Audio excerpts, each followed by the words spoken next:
அனைவருக்கும் இனிய காலை வணக்கம் நண்பர்களே. 8/4/2026 புதன்கிழமை. இன்றைக்கான மேஷ ராசி நண்பர்களுக்கான பலன்களை பார்க்க போகிறோம். மேஷ ராசி நண்பர்களே, இன்று நீங்கள் உடல் ஆரோக்கியத்தில் அதிக கவனம் எடுத்துக்கொள்ள வேண்டிய நாளாக அமைஞ்சிருக்கு.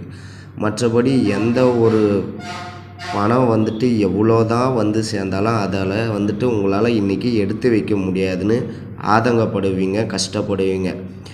இதே நேரத்தில் சிலர் உங்களை மட்டம் தட்டி பேசினாலும் உணர்ச்சி வசப்படாதீங்க. இந்த நேரத்தில் சற்று கவனமாக இருங்க. பணம் நகையை கையாளும் போது சற்று கவனமாக கையாளுங்க. வியாபாரத்தில் ஒப்பந்தங்கள் தள்ளி போகிறதுக்கு சான்சஸ் இருக்குது. அதனால் உத்தியோகத்தில் மற்றவர்களை நம்பி எந்த வேலையும் ஒப்படைக்காதீங்க. இன்று நீங்கள் விழிப்புணர்வுடன் நடந்து கொள்ள வேண்டிய நாளாக அமைந்திருக்கு. இந்த நாள் இனிய நாளாக அமைய வாழ்த்துக்கள்.